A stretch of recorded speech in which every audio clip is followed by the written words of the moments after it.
of superheated metal. The sergeant spat. The spittle exploded as it touched the wall. He turned and smiled.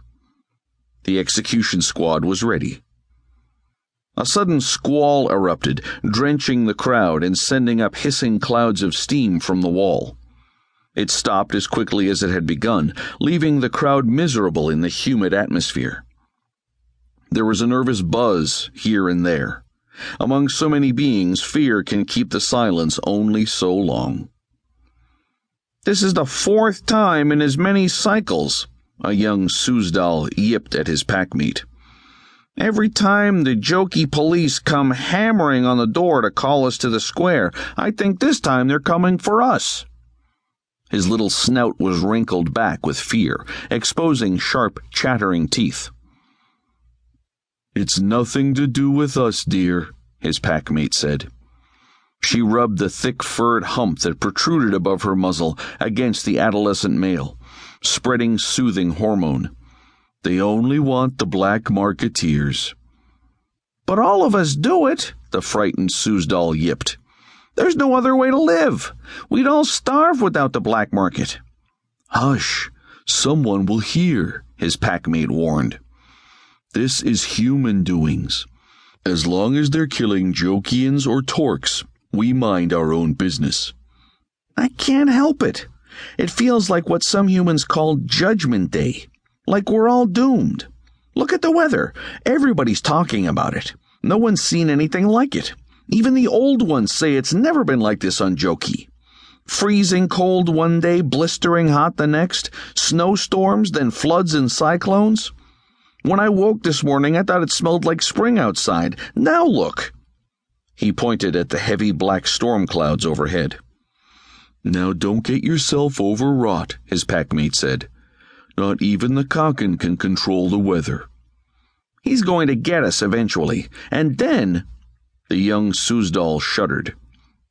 "Do you know any one being who has been executed yet who was really guilty? Of anything big?" "Of course not, dear. Now be quiet. It'll be over with soon." And she rubbed more hormone into his fur. Soon the chattering teeth were still.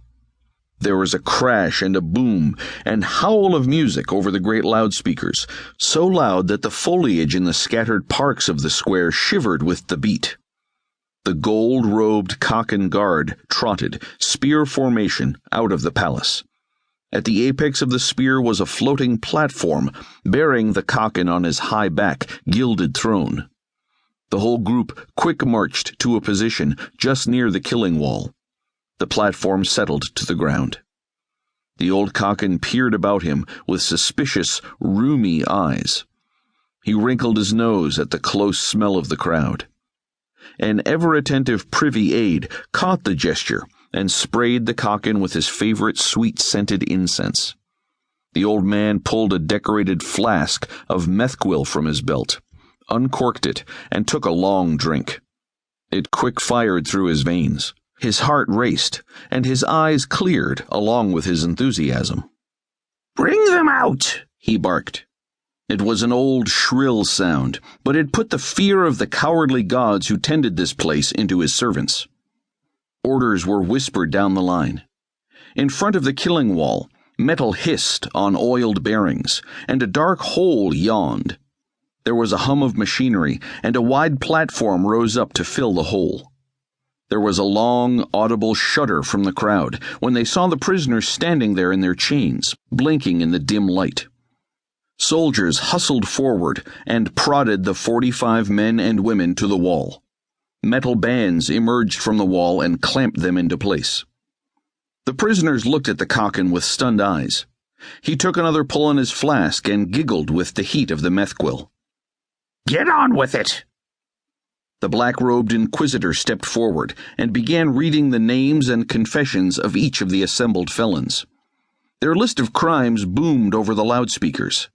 Conspiracy to profit, hoarding of rationed goods, theft from the markets of the Joki elite, abuse of office to profit.